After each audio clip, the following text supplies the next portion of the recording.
Olá, meus queridos irmãos, a paz do Senhor Jesus, tudo bem com vocês? O grande amor de Deus, a graça do nosso Senhor Jesus Cristo, comunhão e a consolação do Espírito Santo esteja com cada um de vocês, meus irmãos. Estou aqui para mais um vídeo hoje com a nossa meditação na Escola Bíblica Dominical. Estamos aí na lição número 5, pessoal, do dia 3 de agosto, né? A gente vai estudar uma igreja cheia de amor, que é a lição sobre a primeira igreja fundada lá em Jerusalém pelos apóstolos, né? Então vamos fazer uma breve oração e já vamos para a meditação de hoje, tá bom? Feche seus olhos e vamos orar, pedir a Deus entendimento.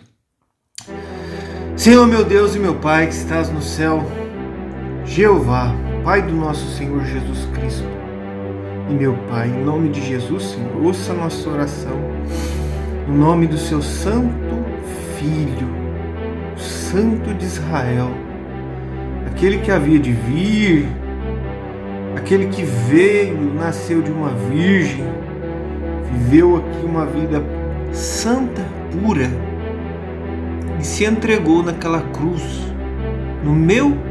no nosso lugar, como um sacrifício, como uma ovelha muda indo para o matadouro. Jesus, o teu Filho, se entregou naquela cruz e o Senhor aceitou como uma oferta agradável a Ti pelos nossos pecados. Graças a Deus, graças Te damos, Senhor.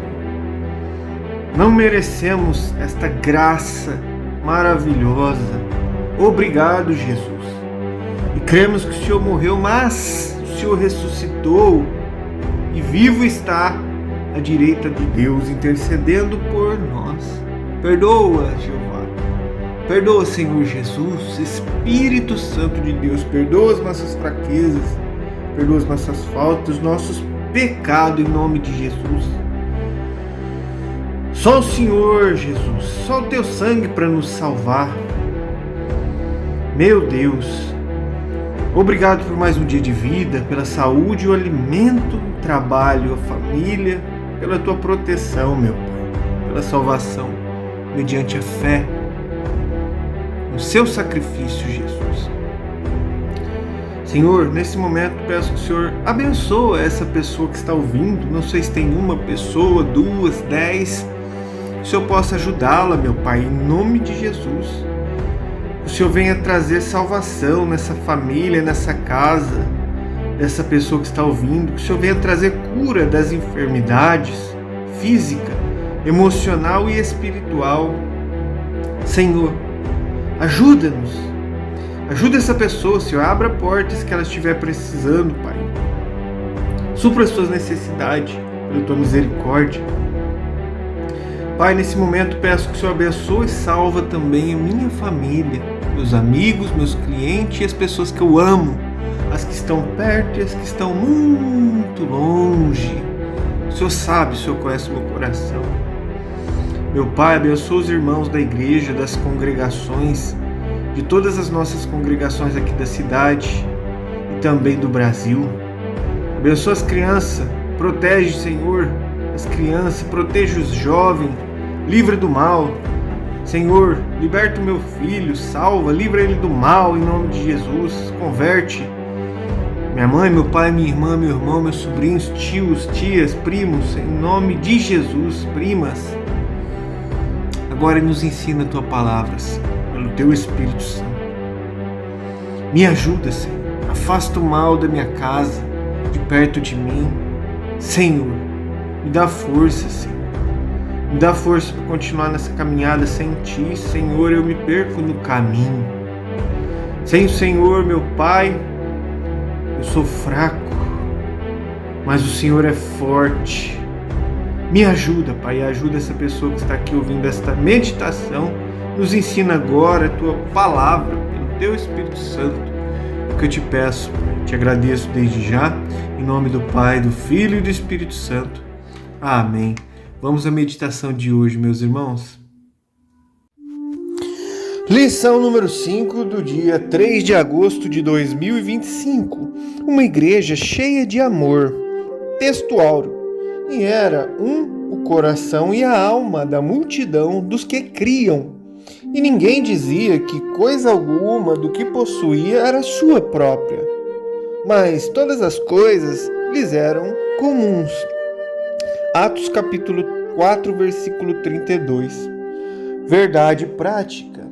O amor é um elo que mantém a unidade da igreja local.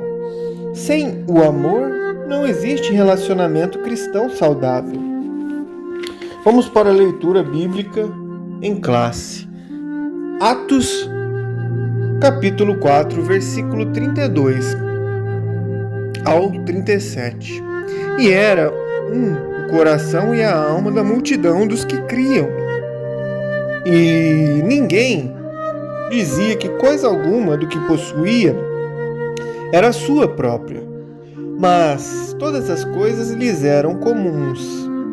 E os apóstolos davam com grande poder testemunho da ressurreição do Senhor Jesus. E em todos eles havia abundante graça.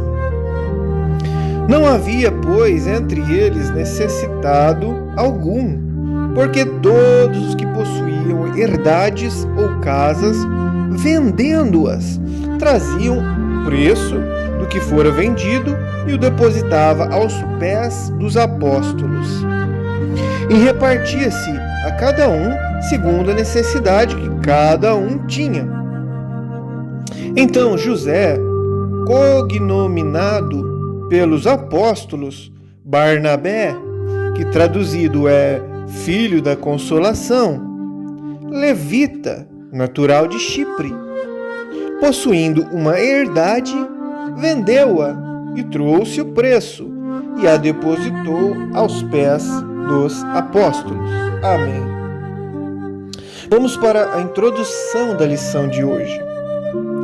Nessa lição veremos como o amor de Deus se manifesta numa igreja genuinamente cristã. Ele capacita a igreja a enxergar os mais necessitados e a buscar caminhos para que suas carências sejam atendidas. Esse amor, contudo, não é um mero sentimento humano. Em vez disso, ele é a expressão máxima da graça de Deus que foi derramada abundantemente nos corações daqueles que creem em Jesus. Somente através do amor de Deus, o cristão aprende a ser solidário e generoso com aqueles que precisam ter suas necessidades supridas. Vamos para o primeiro grande ponto da lição, que é o amor manifestado na comunhão cristã. Subtópico 1. O crescimento da igreja cristã. Nesse ponto de sua narrativa, Lucas se refere à igreja como a multidão dos que criam. É a igreja, a multidão dos que criam. Essa expressão pode ser entendida com o sentido de um grande número ou assembleia. A igreja, que havia começado com 120 discípulos, agora é uma grande multidão. Uma igreja pequena possui a mesma natureza e essência de uma igreja grande. Assim como uma igreja grande, uma igreja pequena também enfrenta seus problemas e desafios.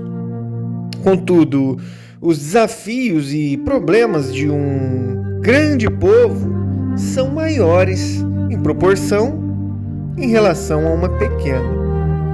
Eles se tornam mais complexos e, portanto, mais desafiadores.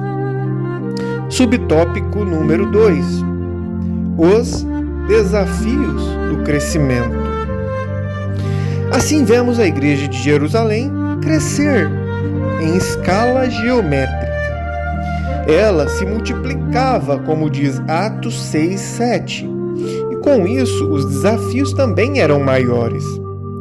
Como essa igreja, que até pouco tempo não passava de um pequeno número, se comportaria com um novo formato adquirido? Ela manteria a unidade em meio à complexidade? Somente o amor poderia manter o elo fraterno entre os cristãos. De fato, Paulo dirá que o amor de Deus foi derramado nos corações dos crentes pelo Espírito Santo, lá em Romanos 5:5. Também aos Colossenses, o apóstolo dos gentios disse que o amor, ele é vínculo da perfeição. Lá em Colossenses 3:14. Somente através do amor cristão a igreja pode manter-se unida. Quando uma igreja se fragmenta e se divide, isso significa que o egoísmo tomou o lugar do amor em algum ponto. Vamos para o terceiro subtópico, a vida interior. A expressão, abre aspas, era um coração e alma, fecha aspas, em Atos 4:32, mostra a igreja em sua essência, revelando sua união interna. O Espírito Santo capacitou poderosamente os cristãos para cumprir a missão fora da igreja. Atos 1:8 também capacitou os cristãos para a tarefa do evangelismo. Atos 4:31, Atos 8:6. E também mantendo os crentes unidos internamente. Vamos agora para o segundo grande ponto da lição: o amor como manifestação da graça. Tópico número 1: a graça como manifestação do Espírito. O melhor ambiente para a manifestação dos dons do Espírito é em uma igreja onde o amor de Deus está presente. Lucas nos informa que os apóstolos davam com grande poder testemunho da ressurreição do Senhor Jesus. Atos 4:33. O contexto nos mostra que o Espírito opera em um ambiente que lhe é propício, isso é, onde a igreja está banhada no amor cristão. Muitos podem cair na tentação de achar que o segredo para ter uma igreja imersa no Espírito, isso é, onde os dons espirituais se manifestam com regularidade, tem a ver com cumprir determinada regra e norma estabelecida. Regras são importantes e não podemos viver sem elas. Contudo, o Espírito Santo opera no ambiente onde há comunhão entre os irmãos. Às vezes podemos quebrar a comunhão com os outros, achando que não tem importância.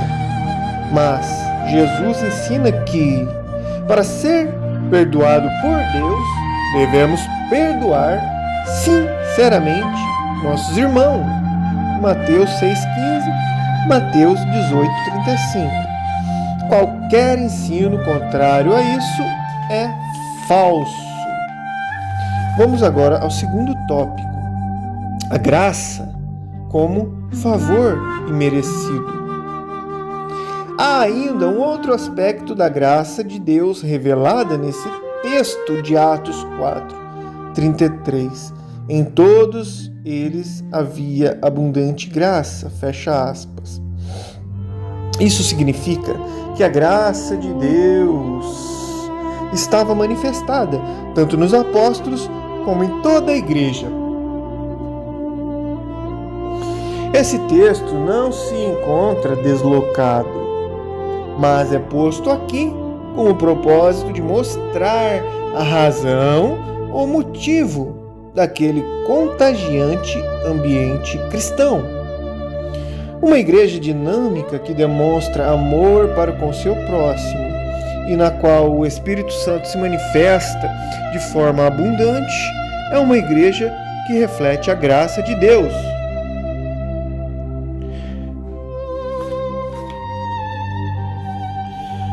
Na Bíblia, nós podemos perceber que a graça de Deus, esse favor que nós não merecemos,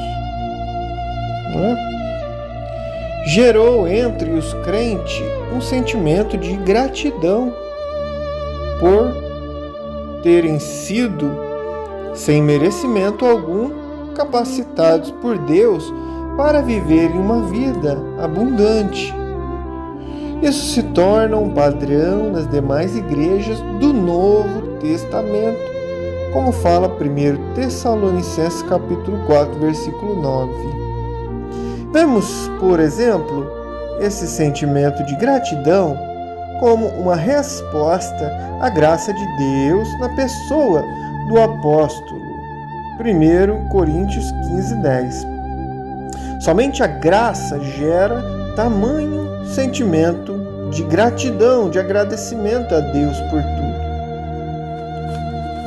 Vamos agora ao último grande ponto, terceiro grande ponto principal dessa lição, que é a manifestação do amor na solidariedade cristã.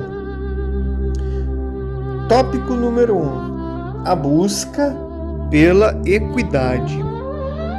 O dicionário Aurélio da língua portuguesa conceitua equidade significa disposição de reconhecer igualmente o direito de cada um. Assim, diferentemente da igualdade, a equidade não enxerga as pessoas como sendo todas iguais e por isso busca formas de ajustar o desequilíbrio entre elas. Lá na igreja de Jerusalém não havia um nivelamento social. Nem todos possuíam as mesmas condições. Havia as pessoas mais abastadas, mais ricas, também havia os pobres. Estes, geralmente, em maior número, os pobres. Logo, a igreja demonstrou ser sensível a essa realidade, procurando tratar desta situação, como diz lá em Atos 4:34, sendo solidária com a situação dos menos favorecidos. Segundo subtópico: propriedade e compartilhamento.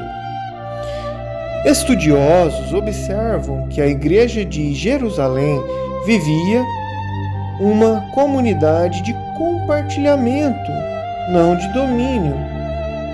Os crentes mantinham a propriedade de seus bens, mas os disponibilizavam conforme a necessidade de cada um. Desse modo, eles compartilhavam tudo o que tinham. Isso pode ser observado com Maria, a mãe de João Marcos. Ela também pertencia à igreja de Jerusalém e, em vez de vender sua casa, a pôs a serviço da igreja, transformando-a em uma casa de oração, onde a igreja se reunia. Atos 12:12. A prática da generosidade pode mudar de acordo com o tempo, com o lugar e com as circunstâncias. Contudo, o princípio que a governa permanece o mesmo. Podemos fazer o bem a quem necessita de uma forma ou de outra. Vamos agora para o último subponto da lição, terceiro e último, que é um exemplo de voluntariedade. O apóstolo Lucas destaca que os que possuíam herdades ou casas, vendendo-as, traziam preço do que foi vendido e depositava nos pés dos apóstolos, como diz Atos 4:34. Nada aqui foi feito de forma obrigatória. Ninguém contribuiu porque foi constrangido a isso. O texto bíblico deixa claro que havia voluntariedade nos crentes em ajudar uns aos outros. Havia uma consciência de pertencimento e por isso ninguém desejava ver o outro excluído. Isso era a manifestação do grande amor de Deus derramado nos corações daqueles crentes. Amém. Vamos para a conclusão da lição de hoje. Chegamos à conclusão de mais uma lição bíblica. Vimos como o amor de Deus derramado no coração da primeira igreja mobilizou os crentes a socorrer os mais necessitados. Isso aconteceu de forma voluntária, quando cada um, de acordo com as suas posses, se prontificava a dar do que lhe pertencia. Não há igreja cristã verdadeira sem essa identificação com o outro. Ninguém pode fechar os olhos diante da necessidade alheia e se auto-intitular de cristão. O verdadeiro amor se realiza no atendimento da necessidade do próximo. Amém. Glória a Deus. Muito bem, meus irmãos, finalizamos aqui mais uma leitura da Escola Bíblica Dominical. Gratos a Deus, agradecemos a Deus por essa oportunidade. Deus abençoe você, sua família e até o próximo vídeo.